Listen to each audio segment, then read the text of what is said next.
Friends, welcome YouTube my channel. કેમ છો? આજે હું તમને ડ્રેસનું કટિંગ કઈ રીતે કરીએ તે બતાવીશ. ડ્રેસનું કટિંગ કરીએ તો સૌ પ્રથમ પહેલાં આપણે ડ્રેસની લંબાઈ માપી લેવી. ડ્રેસની લંબાઈ મપાઈ જાય પછી શોલ્ડરનું માપ લઈ લેવું અને શોલ્ડરનું માપ લેવાઈ જાય પછી બાંય ગાળાનું માપ લેવાનું આવે છે અને બાંય ગાળાનું માપ લેવાઈ જાય પછી કમરનું માપ લેવાનું અને કમરનું માપ લેવાઈ જાય પછી નીચે સ્કાર્ફ સુધીનો જે સીટનો ગાળો હોય છે ત્યાં સુધીનું માપ લેવું. ચલો હવે કાપડમાં કઈ રીતે કટિંગ કરવું તે બતાવું.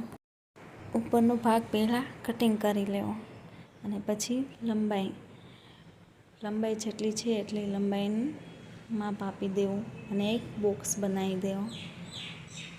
પછી સૌ પ્રથમ ગળાનું અને શોલ્ડરનું માપ લઈએ.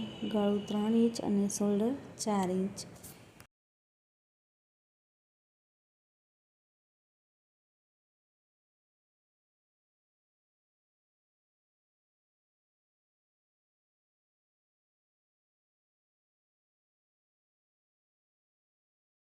બંને થઈને કુલ 7 ઇંચનું છે તો 7 ઇંચનો આપણો બાંય ગાળો આવશે. ચલો હવે આપણે છાતીનું માપ લઈએ. છાતીનું માપ જેટલું હોય એના કરતાં 1.5 ઇંચ વધારે આપવું. આ રીતે બાંય ગાળાનું માપ આપીને રાઉન્ડ આપી દેવો. હવે કમરની લંબાઈનું માપ આપવાનું.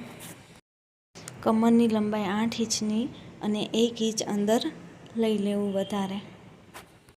હવે સ્કાર્ફની લંબાઈ માપવી. સ્કાર્ફની લંબાઈ 18 ઇંચ અને જે તમારો સીટ ગાળો છે તેનું માપ આપી દેવું.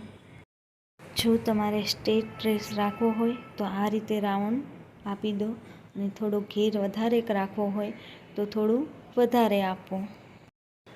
તમે જે માપ લીધેલું તેની અંદર આ પ્રમાણે સિલાઈ આવશે.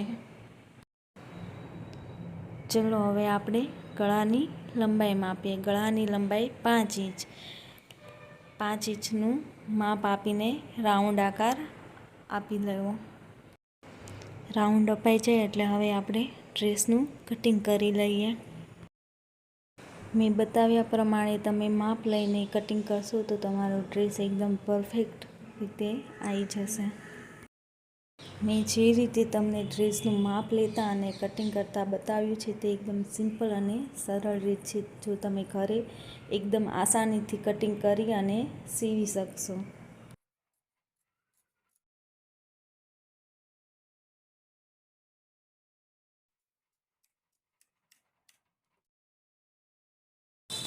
આ રીતે કટિંગ થઈ જાય પછી પાછળનો ભાગ નીકાળીને જે બાય ગાળાનો રાઉન્ડ આપેલો છે 1/2 ઇંચનો તે કટ કરી લેવો.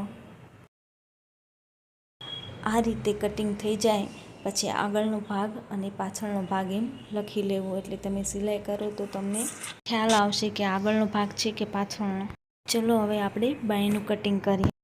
ડ્રેસમાં જે છાતીનો ભાગ છે તેની લંબાઈ માપી 11 ઇંચ છે તો 11 ઇંચ બાયની લંબાઈ છે તો 2 ઇંચ કાઢી લેવું એટલે 9 ઇંચ થઈ ગયું.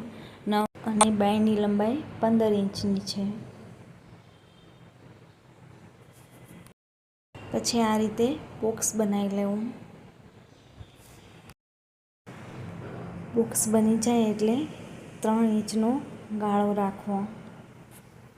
આ રીતે લાઇનિંગ દોરી લો અને આગળ 1 ઇંચનું અને ઉપર 1 ઇંચનું બંને સાઈડ 1 ઇંચ આપી અને આકાર આપી દો.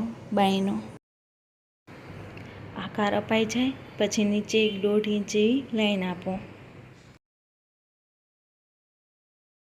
પછી બાયનું કટિંગ કરો.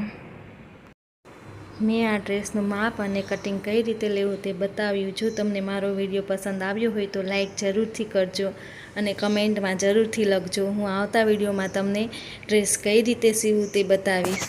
જય સ્વામિનારાયણ.